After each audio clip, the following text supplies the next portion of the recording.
Hello বন্ধুরা, তোমরা সবাই কেমন আছো? আমরা এখন চলে গিয়েছিলাম ফুলেশ্বর স্টেশনের পাশে ফুল বাগানে। দেখো এটা বাইরেটাতে কতটা সুন্দর লাগছে। ভেতরটা দেখতে গেলে অবশ্যই পুরো ভিডিওটা দেখতে হবে আমার। দেখো ভেতরটাতেও চলে এলাম। দেখো কত সুন্দর লাগছে, কি সুন্দর ফুল ফুটে আছে। ভেতরে আরও চমক আছে, একটু ধৈর্য ধরে দেখতে থাকো। আরও অনেক কিছু দেখানোর আছে তোমাদেরকে। দেখো কত সুন্দর। এটা স্বর্গীয় শেফালি বসু, এটা ওনার বাড়ি। তারপরে একটু চলে গেলাম, এটা ছোট্ট মাছেদের একটা সুইমিং পুল। তারপর এদিকে এসে তোমরা ভিডিও বানাতে পারবে। আর দেখো পোকাগুলো কীরকম গাছের পাতাগুলো খেয়ে নিয়েছে। তারপরে আর একটুখানি চলে যাবো ওই দিকটাতে করে।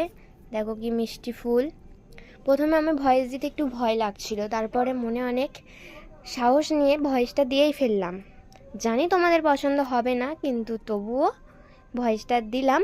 তোমাদের কাছে একটাই অনুরোধ, তোমরা একবার এসো, এখানে এসে ঘুরে যেও, জায়গাটা খুব ভালো লাগবে তোমাদের। এখানে ভিডিও রিলস বানাতে পারবে, অসুবিধা নেই। ফ্রি, কোনো টাকা পয়সা নেয় না ঢোকার জন্য। এখানে তোমরা এমনিই আসতে পারবে এখানে। দেখো এটা ছোট্ট একটা শিব মন্দির, কতটা দেখতে সুন্দর লাগছে।